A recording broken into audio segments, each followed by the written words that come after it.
Story number 1. On a summer day, my wife Victoria and I planned a resort getaway with my mother-in-law, Dorothy, because she was a single woman and had never been to such locations before. That's why we decided to go there together. All of the expenses had been paid for, and we were all packed up and prepared to leave. But fate had other plans. Victoria's work obligations forced her to stay behind, leaving Dorothy and me to venture out alone. Little did Victoria know that this chance encounter would spark an unlikely friendship between Dorothy and me. That friendship would go far beyond mere acquaintances. After arriving at the resort, we were assigned to one of 3 cabins that were 2 stories tall, with ours being the one that was located closest to the cable car. At first, Dorothy was concerned about the noise that was coming from the lift itself, as well as the constant people going down and up.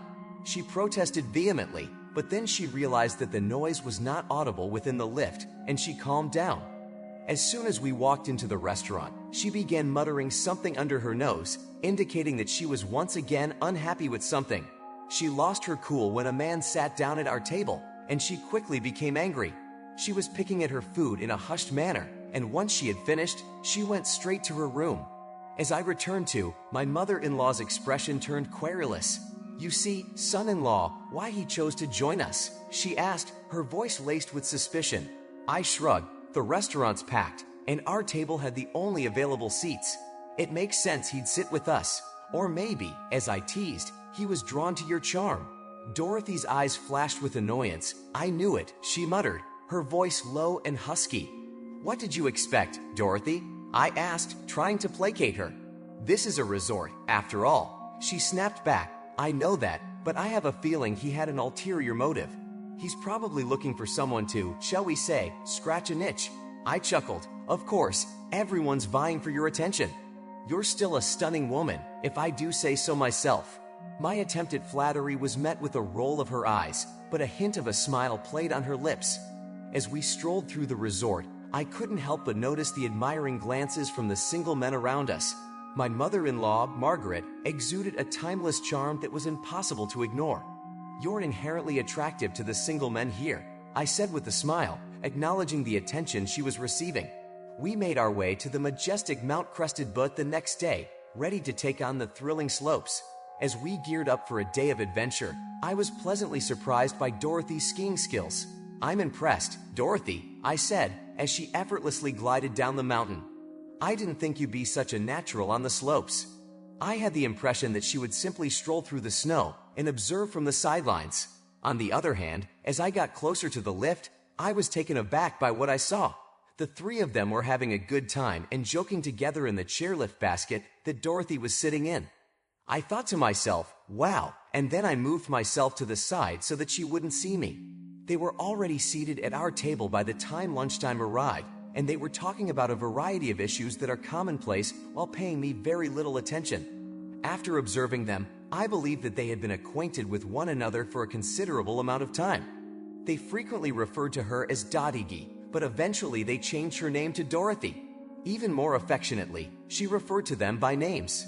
Even in the evening, they continued to be there for her, whether it was on the slope or in the bar where she frequently went to buy drinks. And it would be hard to stop her from drinking, even if someone were to pour her a drink.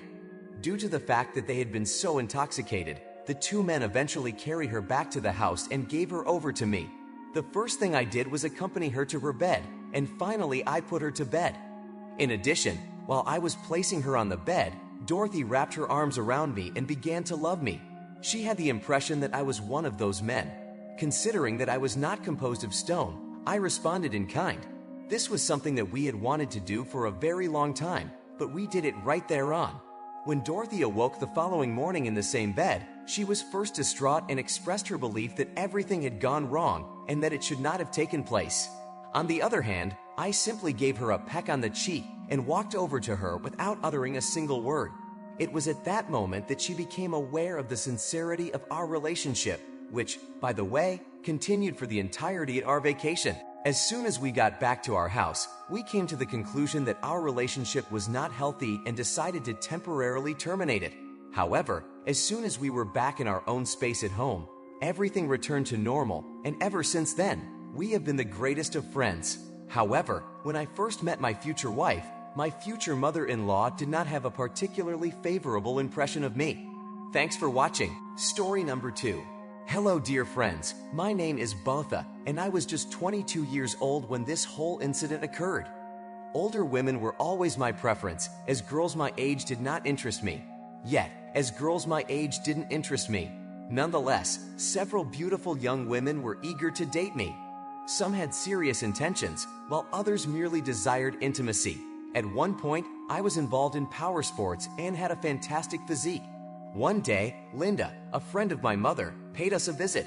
She was younger than my mother. Such visits were rare, but whenever she came, I couldn't help but be drawn to her.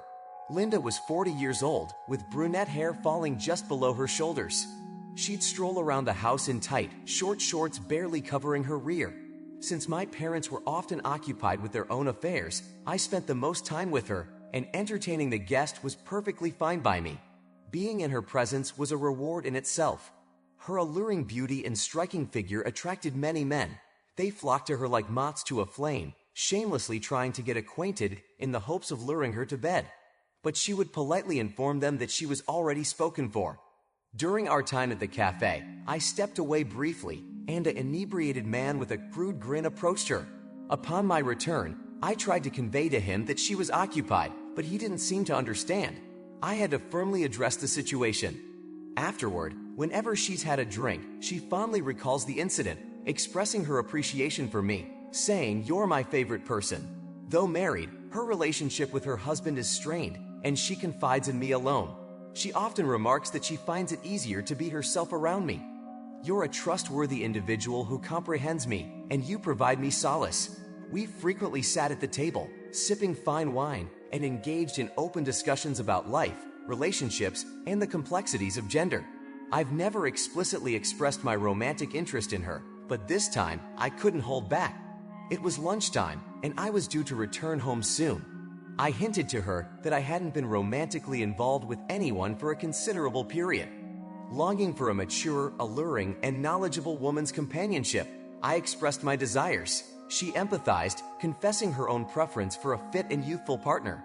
Despite our disparate physical attributes, we shared a mutual understanding of the challenges we faced in finding a fulfilling connection. There was a moment of stillness. No one dared take the first step. Then, I put on a gentle melody and invited her to dance with me. She happily accepted. She had on her favorite casual outfit, shorts and a t-shirt. Because of the shorts, her beauty was radiating from a distance. As we swayed together, our bodies brushed against one another. When the music stopped, I proposed a new drink, which we shared. Afterward, I asked if she would allow me to give her a massage.